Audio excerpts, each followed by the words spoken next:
आज गुढीपाडवा आहे. गुढीपाडव्याच्या आपल्या सगळ्यांना शुभेच्छा. आणि आजच्या शुभ मुहूर्तावर आपण पाहिलं असेल की शिवालयामध्ये संयुक्त पत्रकार परिषद महाविकास आघाडी असा फलक लागून त्याखाली महाविकास आघाडीचे सगळे प्रमुख नेते उपस्थित आहेत.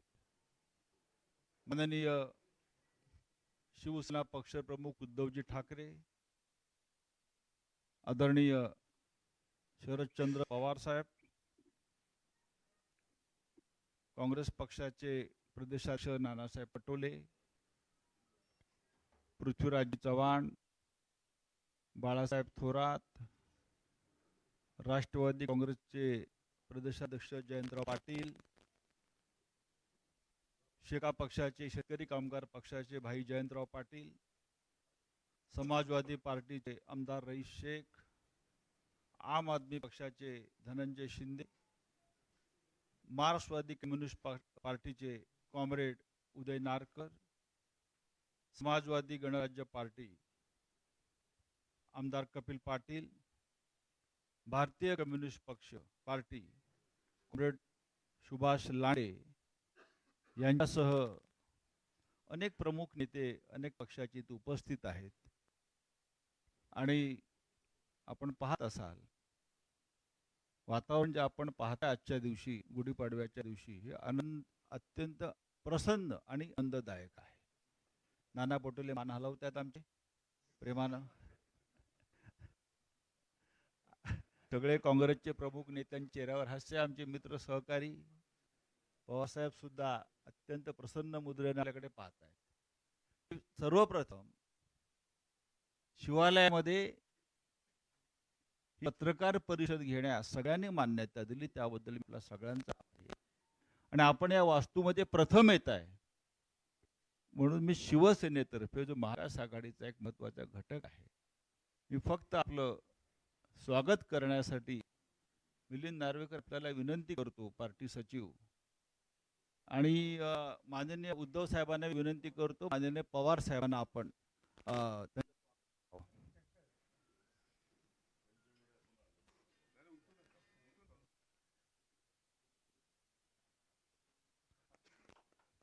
माननीय मी उद्धवजींना विनंती करतो, नाना पटोले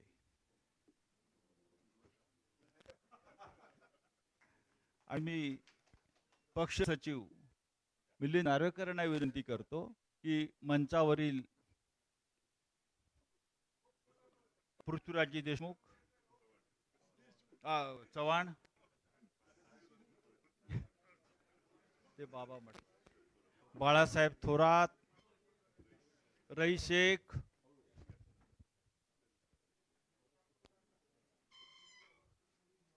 श्री रईस शेख रईस आहेत पहा. हे करतो शेका पक्षाचे कॉम्रेड जय पाटील,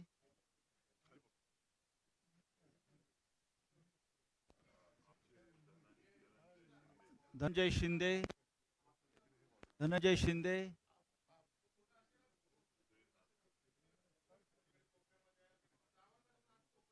उदय नाकर, कॉम्रेड ढवळे,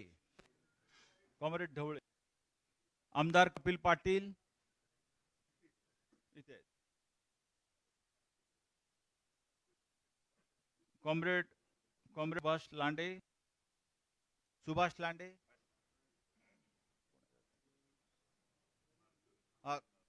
उदय नारकर झालं, उदय नारकर. शिवालयामध्ये आपल्या सगळ्यांचं स्वागत आहे. या वास्तूमध्ये निर्णय घेतले जातात ते महाराष्ट्राच्या आणि देशाच्या हिताचेच असतात आणि या वास्तूतून यश मिळत असतं, आमचा अनुभव आहे. आपण सगळे इथे आल्याबद्दल मी आभारी आहे. पण आता ज्यासाठी आपण सगळे जमलेले आहात त्या विषयावर प्रास्ताविक करण्याची जबाबदारी मी माननीय जयंतराव पाटील यांच्याकडे सोपवतो. व्यासपीठावरील महाविकास आघाडीचे आणि इंडिया आघाडीचे सर्व मान्यवर नेते आणि पत्रकार मित्र, आपल्या सर्वांना पाडव्याच्या शुभेच्छा. गेले अनेक महिने अनेक बैठकांमध्ये महाराष्ट्रातली महाविकास आघाडी आमच्या सर्व मित्र पक्षांच्या बरोबर चर्चा करत होती. देशात इंडिया आघाडीच्या काही बैठका झाल्या, त्यातूनही महाराष्ट्रातला हा अलायन्स व्हावा याबद्दल 2-3 वेळा चर्चा इंडिया आघाडीत दिल्लीच्या स्तरावर झाली. आमच्या बैठका होत असताना आपण सर्वांना बऱ्याच मोठ्या अशा बैठकांना उपस्थित थांबावं लागलं. बराच काळ तुम्ही देखील आमच्या या आघाडीच्या बैठकांना जणू काही उपस्थित होता. असंच जवळपास 3-3, 4-4, 5-5 तास आपण आमच्या बैठकीच्या बाहेर तिष्ठत राहिलात. आपणही मोठं कार्य केलं. आज मला सांगायला आनंद होतोय की गुढीपाडव्याच्या शुभ मुहूर्तावर महाराष्ट्रातल्या जनतेच्या मनातली ही इंडिया आघाडी आणि महाविकास आघाडी ही आज विजयाची मुहूर्तमेढ करते. आणि आम्ही सगळ्यांनी एकत्रित येऊन गेले काही दिवस ज्या चर्चा केल्या त्याला पूर्ण विराम देऊन पूर्ण ताकदीनं सर्व घटक पक्ष एकत्रित येऊन आजपासून या निवडणुकीच्या प्रचाराच्या शुभारंभापासून सगळ्याच गोष्टी आजपासून होत आहेत. आणि म्हणून आजचा शुभ मुहूर्त आपणा सर्वांना हा निश्चितच महाराष्ट्र विजयाची, इंडिया आघाडीच्या आणि महाविकास आघाडीच्या विजयाची मुहूर्तमेढ करणारा ठरेल. आणि ती विजयाची गुढी आजपासून उभा करून महाराष्ट्रातले अन्याय, महाराष्ट्रातली महागाई, महाराष्ट्रातल्या महिलांच्यावरचा अन्याय, महाराष्ट्रातली बेकारी, तरुणाच्या माथी जी गेली 10 वर्ष आम्ही बघतोय, या सगळ्यातनं महाराष्ट्रातल्या जनतेला बाहेर काढण्यासाठी महाविकास आघाडी कटिबद्ध आहे. आणि त्यासाठी आपणा सर्वांच्या पुढं आम्ही सगळे आज महाविकास आघाडीचा अलायन्स जाहीर करण्यासाठी इथं आलोय. मी आपल्या सर्वांचं स्वागत करतो. आम्ही अनेक पक्षांना बरोबर घेण्याचा प्रयत्न केला. काही ठिकाणी यश आलं, काही ठिकाणी नाही यश आलं. पण या सगळ्या गोष्टी मागं टाकून आता आम्ही जे एकत्रित आलो त्यामध्ये आमच्या शिवसेना पक्ष आहे, राष्ट्रवादी काँग्रेस, शरदचंद्र पवार पक्ष आहे, काँग्रेस पक्ष आहे, शेतकरी कामगार पक्ष आहे, समाजवादी पक्ष आहे, समाजवादी पार्टी आहे, आम आदमी पक्ष आहे, मार्क्सवादी कम्युनिस्ट पक्ष आहे, समाजवादी गणराज्य पार्टी आहे, भारतीय कम्युनिस्ट पार्टी आहे. या व्यतिरिक्त अनेक संघटना आहेत की ज्या रिपब्लिकन विचाराच्या आहेत, आंबेडकरी विचाराच्या आहेत. अशा अनेक संघटना आमच्या या महाविकास आघाडीच्या जोडलेल्या आहेत. सगळ्यांच्या वतीनं आज साधक बाधक चर्चा करून जे निर्णय झाले ते आपल्या समोर आपण या ठिकाणी मांडले. पुन्हा एकदा आपल्या सर्वांचं या ठिकाणी स्वागत करतो. आणि मला खात्री आहे की या येणाऱ्या निवडणुका 5 फेजेसमध्ये महाराष्ट्रात आहेत. या 5ही फेजमध्ये आपल्या सगळ्यांचं सहकार्य आम्हाला याच पद्धतीने लाभेल आणि आमचे विचार महाराष्ट्रातल्या जनतेपर्यंत पोहोचवण्याचं काम हे देखील आप प्रभावीपणाने कराल असा विश्वास बाळगतो आणि माझे 2 शब्द पूर्ण करतो.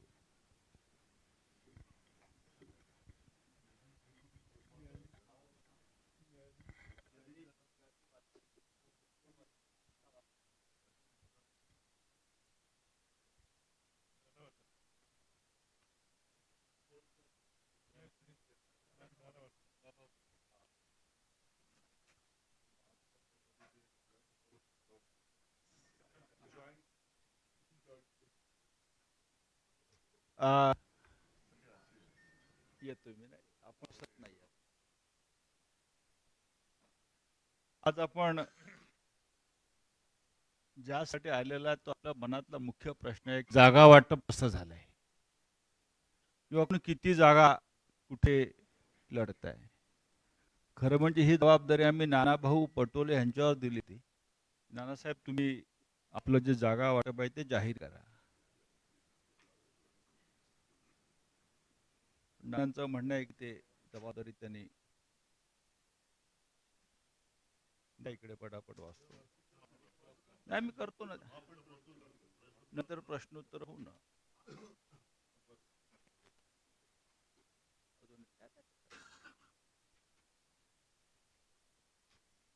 सर्वप्रथम मी काँग्रेस ज्या जागा महाराष्ट्रात महाविकास आघाडी म्हणून लढवते ते मी आपल्या समोर ठेवतो. नंदुरबार या काँग्रेसच्या जागा मी नंदुरबार, धुळे, अकोला, अमरावती, नागपूर, भंडारा गोंदिया, गडचिरोली चिमूर, चंद्रपूर, नांदेड, जालना, मुंबई नॉर्थ सेंट्रल, उत्तर मध्य, जिथे अनेक वर्ष प्रियादत निवडणुका लढत आहेत तो म्हणजे तुमच्या माहितीसाठी सुनील दत्त होते. पुणे, लातूर, सोलापूर, कोल्हापूर, रामटेक आणि नॉर्थ मुंबई, उत्तर मुंबई या 17 जागांवर काँग्रेस लढेल. आता राष्ट्रवादी काँग्रेसची यादी साधारण अशी आहे.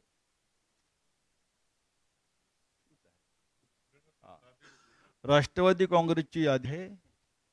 बारामती, बारामती बाबत चर्चा झाली नाही म्हणून बारामती, बारामती, शिरूर, सातारा, भिवंडी, भिवंडी, दिंडोरी, माढा, रावेर, वर्धा, अहमदनगर दक्षिण आणि बीड या 10 जागा राष्ट्रवादी काँग्रेस शरदचंद्र पवार लढते. शिवसेना, शिवसेनेच्या जागा अशा आहेत साधारण. जळगाव, परभणी, नाशिक, पालघर, कल्याण, ठाणे, रायगड, मावळ, धाराशिव, रत्नागिरी, बुलढाणा, हातकणंगले, संभाजीनगर, शिर्डी, सांगली, हिंगोली, यवतमाळ, वाशिम, मराठी कुठे गेला, Mumbai north,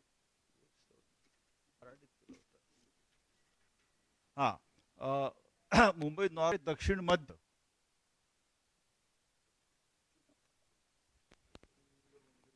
Mumbai north west उत्तर पश्चिम, मुंबई नॉर्थ वेस्ट उत्तर पश्चिम इथे अमोल कीर्तीकर आपले लढणार. नॉर्थ वेस्ट, मुंबई दक्षिण मध्य, मुंबई दक्षिण मध्य म्हणजे मुंबई साऊथ सेंट्रल, नंतर मुंबई दक्षिण, मुंबई साऊथ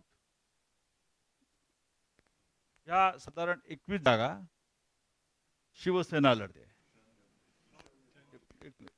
आणि मुंबई ईशान्य, मुंबई ईशान्य या 21 जागा शिवसेना लढते. साधारण शिवसेना 21 जागा लढते. शिवसेना 21, काँग्रेस पक्ष 17 आणि राष्ट्रवादी काँग्रेस पक्ष 10 जागांवर लढते. आणि अत्यंत या जागांचं वाटप हे अत्यंत खेळीमेळी सहजरित्या झालेलं आहे. आणि या 48 जागांवर कशा प्रकारे प्रचार यंत्रणा एकत्र राबवायची या संदर्भात आत्ताच काही वेळापूर्वी आम्ही एकत्र चर्चा केली. धन्यवाद.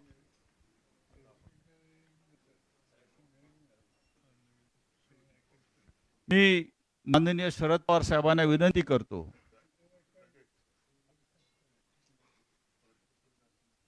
जर आपल्याला काही संवाद साधायचा असेल प्रमुख नेत्यांशी तर आपण सुरू करा.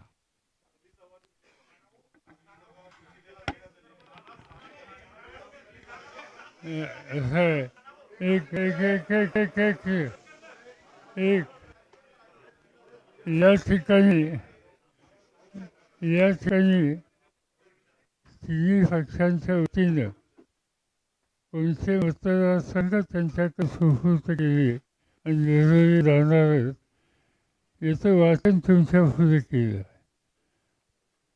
48 जागा आहेत यापैकी एकही जागेवर आता मतभेद किंवा मतभिन्नता नाही. तोच एक वाटत आहे. त्यामुळे ते सांगली असेल किंवा आणखीन काय असेल याचं जे वाचन केलं त्या सगळ्याचा निर्णय एक मताने झालेला आहे.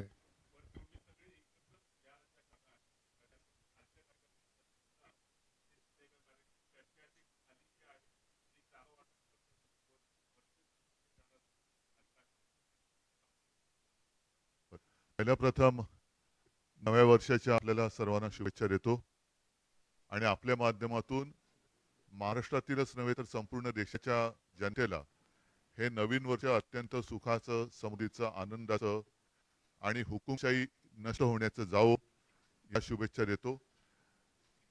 साहजिकच आहे युती किंवा आघाडी म्हटल्यानंतर जागाबद्दल शक्य असेल तिथे आम्ही चर्चा करत असतो आणि तो प्रत्येकाचा अधिकार असतो. मात्र एक क्षण असा येतो की त्यावेळेला एकमेकाला समजून घेऊन जागा वाटप जाहीर करून प्रत्यक्ष निवडणूक जिंकण्याची तयारी सुरू करावी लागते आणि तो क्षण आता आज आलेला आहे. सर्वांच्या मनात शंकांना आजच्या या पत्रकार परिषदेतून उत्तर मिळाली असतील आणि आपण जो काही विचार करता की खालच्या पातळीवरती वगैरे असं काही नसतं. इच्छा ही सगळ्यांची असते, महत्वाकांक्षी असते, त्याच्याबद्दल काही तो गुन्हा नाही, अपराध नाही.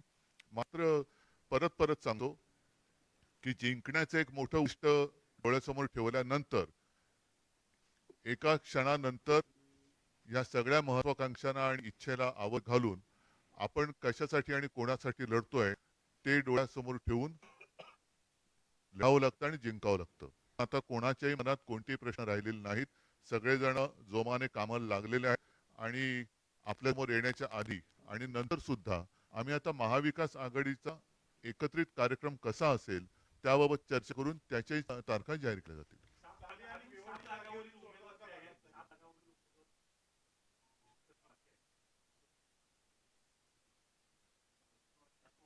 आता आता शिवसेना ज्या 21 जागा लढते त्या 21 मी उमेदवार जाहीर केलेले आहेत. काँग्रेस आणि राष्ट्रवादी त्यांना ज्यावेळेला वाटेल 1-2 दिवसात ते जाहीर करतील.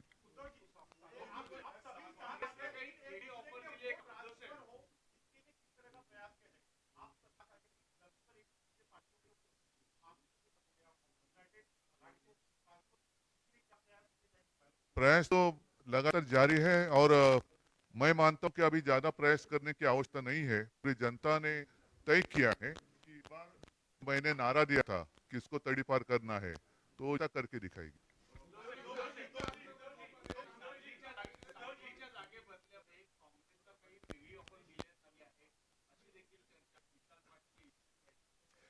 आम्ही जेवढं जेवढं ठरलं तेवढं तुमच्या समोर सांगितलेलं आहे, कारण लपून ठेवण्यासारखं काहीच नाहीये.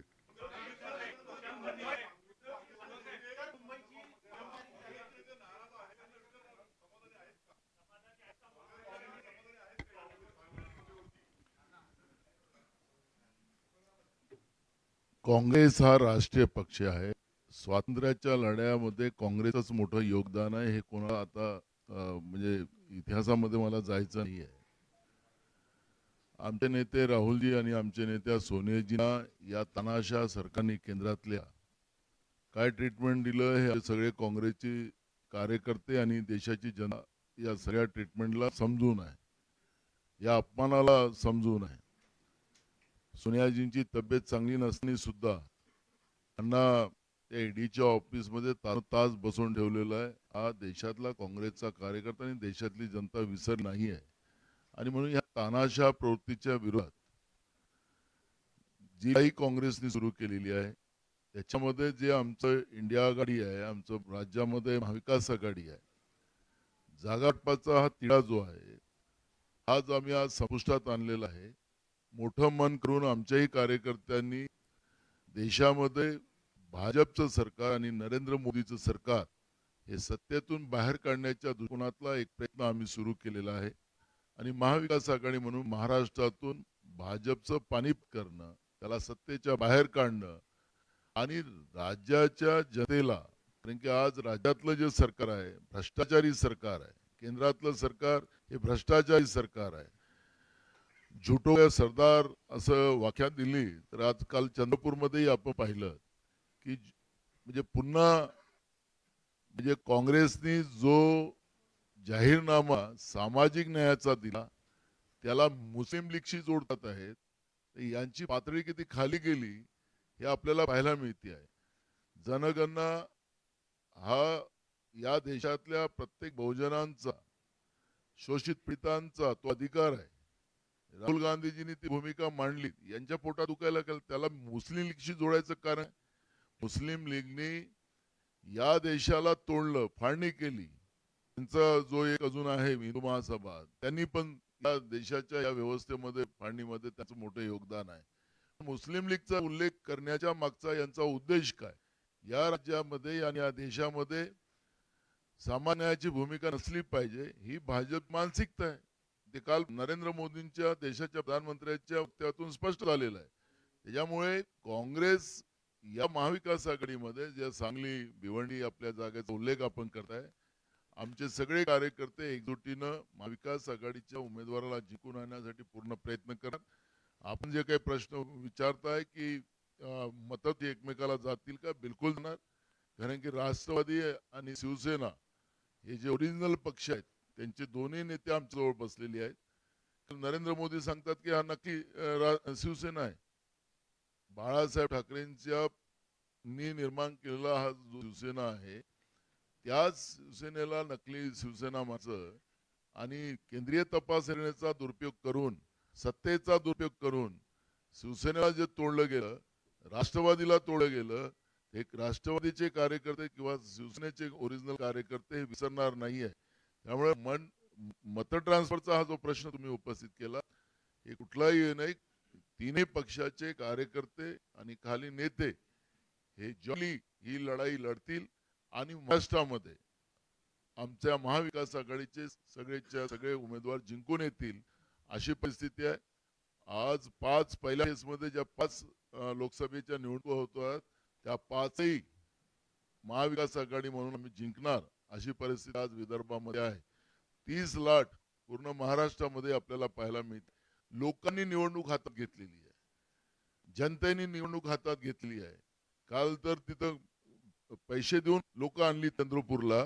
लोक नरेंद्र मोदींचं भाषण सुरू झालं, लोक उठून चालली होती. ठीक आहे, कॅमेरे तिकडे फिरत नाही, तो भाग वेगळा आहे. पण मी तुम्हाला सांगतो की कालची जी परिस्थिती पाहिली आणि मोदींचं जे रटाळ भाषण जे आहे, कायम काँग्रेसला शिवा देणं, मुस्लिमांना शिवा देणं, विभाजनाची वृत्ती ठेवणं, जनतेला काय देणार तुम्ही? महाराष्ट्रामध्ये सगळ्यात जास्त शेतकऱ्यांच्या आत्महत्या होत्या, त्याच्यावर का नाही बोललेत? महागाईवर का नाही बोललेत? बेरोजगारी का नाही बोललेत? गरिबांबद्दल का नाही बोललेत? ते प्रश्न त्यांचा विषय नाही. आज देशाच्या प्रधानमंत्र्यांकडून जे काही अपेक्षा होत्या त्या सगळ्या भंग झालेल्या आहेत आणि यांचे उमेदवार नरेंद्र मोदींसाठी मत मागतात. कशासाठी? नरेंद्र यांचे सगळे संपलं याचं काम, ते नरेंद्र मोदीला मत करा असं भाषण राज्यात नेते आणि त्यांचे उमेदवार करतात आहेत. जसं अल्लाह के नाम से दे दे बाबा असं वाला जे आहे ना मंत्र, तसंच परिस्थिती चाललेली आहे. नरेंद्र मोदींसाठी कशाला त्यांना मत कशाला लोक करतील महाराष्ट्रात? शेतकरी सुखी नाही, बेरोजगार सुखी नाही, गरीब नाही, कोणी सुखी नाही. कशाला नरेंद्र मोदीला लोक मत मारतील? त्यामुळे जी परिस्थिती भाजपची झालेली आहे आणि खरं तर आम्हाला आमचं संविधान आणि लोकशाही आमच्यासाठी महत्वाची आहे. त्यासाठी ही लढाई आहे आणि महाराष्ट्रामध्ये आज जी परिस्थिती आहे लोकांनी ते मानस केलेलं आहे. मतविभाजनाचे राजकारण जे बीजेपी करते आहे त्यालाही यावेळेस पूर्णविराम लागणार आहे, हे तुम्हाला निकालाच्या निर्णयामध्ये पाहायला मिळणार.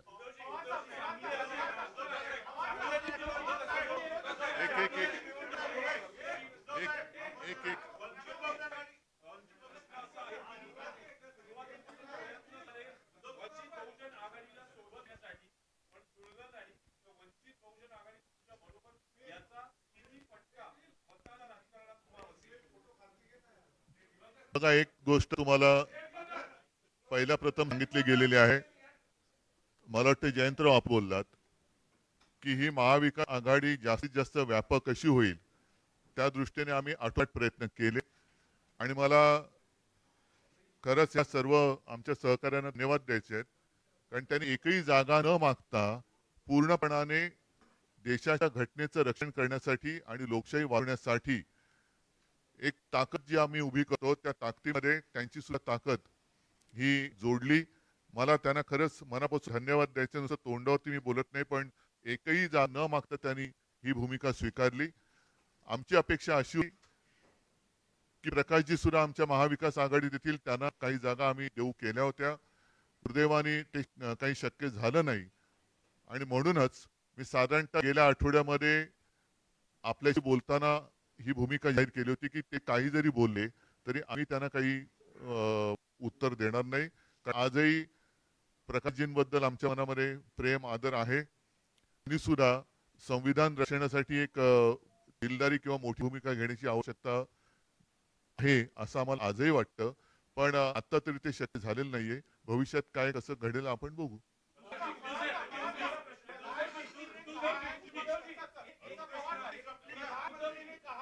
बरं, एक एक एक एक एक मिनिट, एक झालं का मग. पंतप्रधानांनी म्हटलं आहे की काँग्रेस सोबत उद्धव ठाकरेंची नकली शिवसेना आहे, असली शिवसेना एकनाथ शिंदेची आमच्या सोबत आहे. व काल काल 3 गोष्टीचं एकत्रित एक योग होत विचित्र. एक सूर्यग्रहण होतं, अमावस्या होती आणि यांची सह होती. असा योग पहिला प्रथम आपल्या देशामध्ये होता. फार विचित्र योग होता असं सगळे एकत्र येणं. याच्या पुढे मी आपल्या सर्व प्रसार माध्यमांना एक मुद्दामून सांगणार आहे की काल भाषण झालं ते देशाच्या पंतप्रधानांचं नव्हतं. ज्याला शिवसेना प्रमुख कमळाबाई म्हणायचे, साक्षीदार माझ्या बाजूला बसलेत कारण त्यांनी स्वतःचा अनुभव सांगितलेला आहे. आणि मी त्या पक्षाला भाकड भेकड भ्रष्ट जनता पक्ष असं म्हणतो. त्या भाकड किंवा भ्रष्ट जनता पक्षाचे एक नेते नरेंद्र मोदी. कारण निवडणूक प्रचार जर पंतप्रधान एका पक्षा करायला लागले तर घटनेवरती हात ठेवून जी आम्ही शपथ घेतो त्या शपथेचा तो भंग होईल. आणि म्हणूनच मला वाटतं की कालचं त्यांचं जे भाषण हे भाकड जनता पक्षा एका नेत्याचं होतं. कारण ते अध्यक्ष सुद्धा त्या पक्षाचे नाही आहेत. आम्ही यापुढे जे त्यांना उत्तर देऊ, कृपा करून माननीय पंतप्रधानांना उत्तर दिले असं कोणी समजू नये. देशाच्या पंतप्रधानांचा अपमान आमच्याकडनं कदापि होणं शक्य नाही. आमचे राजकीय जे विरोधक आहेत त्याच्यामध्ये हा भेकड जनता पक्ष आहे. भेकड मी एवढ्यासाठी म्हटलं की शासकीय यंत्रणांचा दुरुपयोग करून हे देशभक्त पक्षांना सतवत आहेत, त्यांच्यावर खाडी टाकतायत, अटका करतायत, धक्या देत आहेत. यांच्या ताकद नाही म्हणून मी यांना भेकड म्हटलं. भाकड एवढ्यासाठी म्हटलं यांच्याकडे कोणी नेता निर्माण झालेला नाहीये. आदर्श अशोकरावांचा वेगळा, पण त्या व्यतिरिक्त विचारांचा आदर्श हे देऊ शकले नाहीयेत. आणि भ्रष्ट एवढ्यासाठी म्हणतो की संपूर्ण देशातले भ्रष्ट ते तुका मिळवावा आणि भाजपा पक्ष वाढवावा असं त्यांचं धोरण आहे. एनडीए पूर्वी एक ताकदवान एक आघाडी होती. आता हा ठिगळ्यांचा पक्ष झालेला आहे. ठिगळं जोडून ते एनडीए करत. नकली सेनेबद्दल म्हणाल तर यावेळेला माननीय हिंदू हृदय सम्राट शिवसेना प्रमुखांनी शिवसेनेची स्थापना केली तेव्हा कदाचित मोदीजी हिमालयात असतील, मला नक्की कल्पना नाही.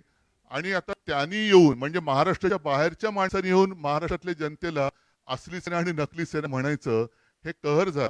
ह्यांचा पक्ष हा खंडणीखोर पक्ष आहे. आता जे निवडणूक रोख्यांचा जो विषय सगळीकडे आलेला आहे, चंदा दो आणि धंदा लो, आणि काही ठिकाणी धाडी टाकून निवडणूक रोखे हे कसे जोर जबरदस्तीने. म्हणजे पूर्वी मुंबईमध्ये एक असं वातावरण होतं की मारुती 1000 गाडी नव्याने आली होती. मारुती 1000 गाडी घेतल्याबरोबर कोणत्या तरी भाईचा फोन जायचा आणि त्याच्याकडनं खंडणी उकळली जायची. तशी खंडणी गोळा करणारे हे एक केंद्र झालेलं आहे. आणि या खंडणीखोर पक्षाचे हे नेते काल येऊन शिवसेनेला नकली ठेवून गेले. त्यांना मला सांगायचे की कृपा करून तुमचा सगळा जो काही इतिहासाचा अभ्यास आहे तो तपासून बघा. 2019 साली तुमच्याच पक्षाचे तत्कालीन अध्यक्ष अमित शहा हे शिवसेना प्रमुखांच्या फोटो समोर लोटांगण घालायला मातोश्रीत आले होते. तेव्हा सुद्धा मीच होतो. आमची हीच शिवसेना होती. आणि तुम्हाला आता तो सगळा विसर पडलेला जरी असला तरी महाराष्ट्रात जनतेला तो विसर पडलेला नाही. मला असं वाटतं की खंडणीखोर पक्षाच्या एका नेत्याने शिवसेनेला हिणवणं बरोबर नाहीये. कारण यांना शिवसेना गुजरातला पळवायची होती, ती मी पडू दिली नाही, म्हणून त्यांच्यासोबत जो चायनीज माल बस आहे त्याच्यातच त्यांचं ते एक सुख मानतायत. तर त्यांचं सुख त्यांना लख लाभो.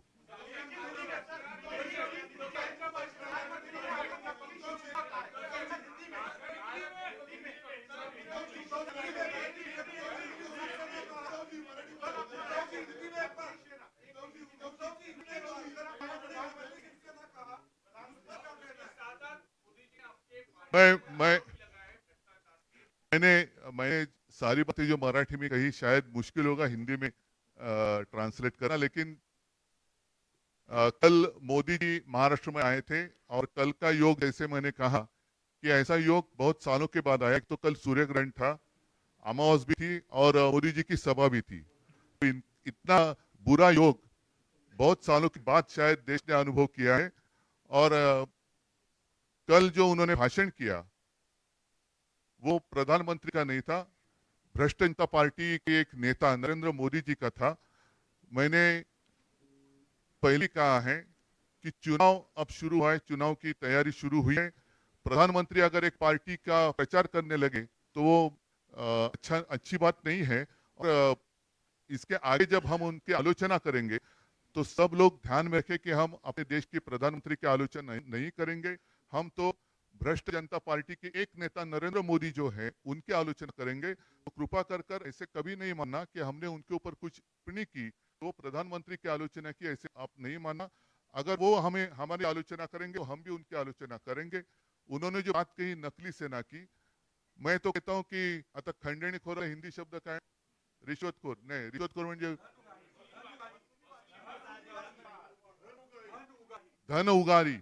धन उगारी पार्टी के एक नेता नरेंद्र मोदी जी है. सभी लोग जानते हैं कि कुछ दिन पहले इलेक्ट्रल बॉन्ड का जो घोटाला, जो माना जाता है कि पूरी दुनिया का सबसे बड़ा घोटाला या देश का सबसे बड़ा घोटाला है, उस घोटाले का पर्दाफाश जब हुआ तो सब लोगों को पता चला कैसे इन लोगों ने, भ्रष्ट जनता पार्टी के लोगों ने डरा कर धमका कर और उनके जो एजेंसीज है ED, CBI, income tax raid कर चंदा लिया है. मतलब चंदा दो और धंधा लो. तो ये तो अभी जो आपने कहा धन उगाई जो करते हैं नवी शब्द आहे, वसुली पार्टी आहे, वसुली सेना आहे. त्यांच्या सोबत ती वसुली सेना आहे. आणि शिवसेना प्रमुख तो कहते थे कि ये कमलाबाई है, और मैंने तो इनका नामकरण जो किया है क्योंकि बहुत सारे नाम बदली किए उन लोगों ने, तो मैंने भी उनका नाम बदली किया है. मैं उनको भ्रष्ट जनता पार्टी कहता हूँ. भाकड़ भेकड़ पता नहीं कितने मराठी के शब्द हिंदी में जैसे कैसे आते हैं, लेकिन जिस तरीके से उनका चल रहा है तो उन्होंने आजू बाजू देखना चाहिए था कि कितने लोग, भ्रष्ट लोग उनके आजू बाजू में बैठे हैं. एक वॉशिंग मशीन खोली जरूर है और एक वॉशिंग पाउडर की एड भी आती थी, दाग अच्छे है, याद है ना आपको, दाग अच्छे है. तो अच्छे दाग वाले लोग या देखते कि किसके ऊपर दाग है, जिसके ऊपर दाग है वो मोदी जी अपने पार्टी में देते हैं और उनका सम्मान करते हैं. तो ऐसे रिश्वतखोर और भेकड़ भाकड़ भ्रष्ट जनता पार्टी नेता अगर मेरी आलोचना करे तो मैं उसकी कोई कीमत नहीं देता.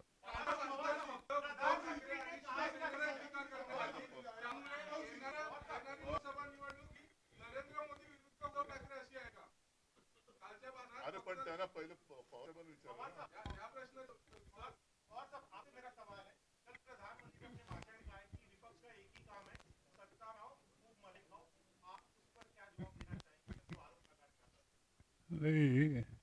प्रधानमंत्री ने जो कुछ कहा, प्रधानमंत्री एक इंस्टीट्यूशन है, इंस्टीट्यूशन की इज्जत हम रखते हैं. मगर मैं 1958 से आज तक देख रहा हूँ, कई प्रधानमंत्री मैंने देखे दूर से नज़दीक से. इस इंस्टीट्यूशन की इतनी बेइज्जत नरेंद्र मोदी ने जो की, इससे पहले किसी ने नहीं की. और इसलिए जो कुछ होते हैं वो इंस्टीट्यूशन की बेइज्जत करने जैसी बात करते हैं. इज रिस्पॉन्सिबल प्राइम मिनिस्टर कैसे हो सकता है कि फर्स्ट वैसे हुआ आदमी कैसे हो सकता है, इसका दर्शन उन्होंने किया।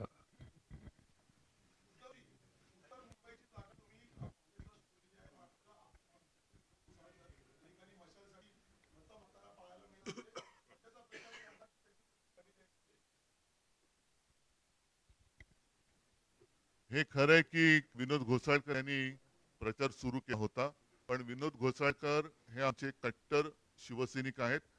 साहजिकच आहे, मध्ये जी जागा वाटपाची चर्चा सुरू होती त्यामध्ये उत्तर मुंबई काँग्रेसने लढावी का शिवसेनेने लढावी याच्याबद्दल आमच्या चर्चा सुरू होती. दिवसामागून दिवस पुढे चालले होते, म्हणून एक तयारी असायला पाहिजे म्हणून मी तयारी नक्की सुरू केली होती. मात्र आज ही जागा आम्ही काँग्रेसला सोडल्यानंतर माझा तमाम जो तिथला शिवसैनिक आहे विनोद घोसाळकर सह ते महाविकास आघाडीचा उमेदवार निवडून आणण्यासाठी नक्की प्रयत्न करणार. आता आता ज्या वेळेला आम्ही यादी जाहीर करतो ते व्यवस्थित समजुतीनेच जाहीर करतो. त्याच्यामुळे आता त्याच्यावरती आता चर्चा थांबलेली आहे. आता प्रचारास सुरुवात झालेली आहे. मला असं वाटतं आणखीन काही प्रश्न असतील वेगळे तर जरा.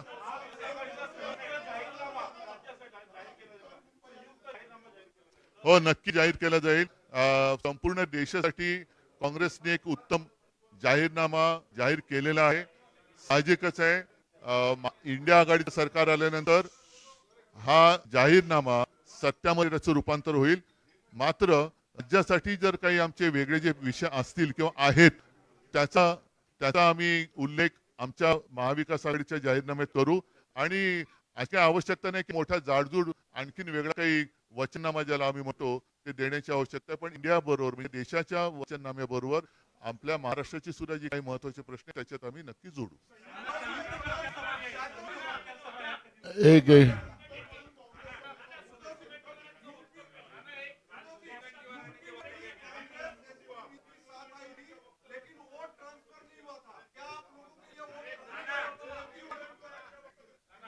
एक मिनट, शांत शांत। आपने मैनिफेस्टो की बात की, तो जो कांग्रेस ने जो मैनिफेस्टो डिक्लेयर किया वो सर्वसमावेशक है। जैसे वो जी ने कहा कि जो भी राज्य के कोई मुद्दे हो उसको आवश्यकता के आधार पर हम भी जॉइंटली यहाँ पर ये करेंगे। उसमें आशा वर्कर हो, आंगनवाड़ी वर्कर हो या मध्याह्न भोजन पकाने वाली महिला हो, सबको दुनी आय उसमें करके देने की बात हुई है। 1 लाख रुपए जो गरीब महिला है उसको हर साल में देने का एक निर्णय किया है। जो देश में इन लोगों ने बेरोजगारी के लिए बेरोजगार का देश बनाया है उसमें 30 लाख जो अभी नौकरियां बाकी है उसको केंद्र सरकार की वो तुरंत भरी जाएगी। और जो बच्चों को नौकरी नहीं मिल रही लेकिन उनको 8,500 रुपया स्टाइपन हर महीने में दिया जाएगा। और उनको उद्योगपति बनाने के लिए उनको 5,000 करोड़ रुपए का एक फंड जमा करके उन लोगों को उनको उद्योगपति बनाने का एक कोशिश वहां पे की जाएंगी। तो जिस तरह से किसानों के हित में जो एमएसपी का कानून जो सबसे बड़ा इशू था, एमएसपी का कानून बनाने की बात हुई है। पीक बीमा योजना है उनके बारे में भी हमने कमिटमेंट किया है। और जो जीएसटी किसानों के ऊपर लगाया गया है वो जीएसटी माफ पूरा खत्म किया जाएगा। तो जो 5 मुद्दे लेके काम मजदूरों के लिए, युवाओं के लिए, महिलाओं के लिए, किसानों के लिए, सामाजिक न्याय के लिए जिस तरह से हमारा जो मैनिफेस्टो आया है उसमें जो भी जैसे अभी पुरानी पेंशन का इशू है वो पुरानी पेंशन का भी इशू हमारे राज्य के हम जो ये निकालेंगे अपना जाहिरनामा उसमें हमारा पुराने पेंशन भी इशू आएगा और सबको न्याय देने का। और लोग बीजेपी वाले हमको पूछते हैं कि पैसे कहाँ से लाएंगे, इसमें हमें 2 लाख करोड़ रुपया साल का लेंगे। इन लोगों ने तो 16.5 लाख करोड़ का कर्जा मुट्ठी भर उद्योगपति का माफ किया है। तो हमारी सोच जो है इंडिया गाड़ी की कि देश की जनता का पैसा, आम लोगों का पैसा लोगों तक पहुंचे और वो मुख्य धारा में आए, ये हमारा मैनिफेस्टो है। उनका जो मैनिफेस्टो रहता है कि मुट्ठी भर लोगों के लिए देश चले, वो अब सबको समझ में आ गया है। और इसलिए जो बार बार हमारे मैनिफेस्टो पे उनकी जो जिस तरह से जो क्लिप उनको हुई है उसकी उनके भाषण के माध्यम से अपने को समझ में आता है हम लोगों की बात कर रहे हैं और वो मुट्ठी भर लोगों की बात कर रहे हैं, ये फर्क हमारा और उनका है।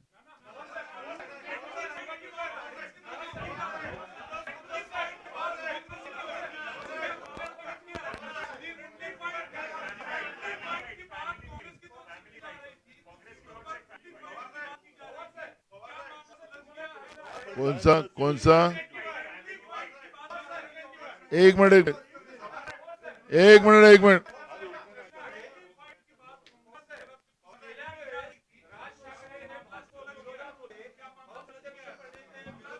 मैं समझा।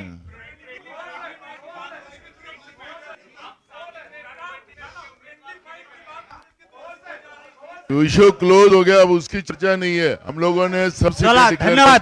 Thank you. धन्यवाद, सगळ्यांचे आभार. धन्यवाद.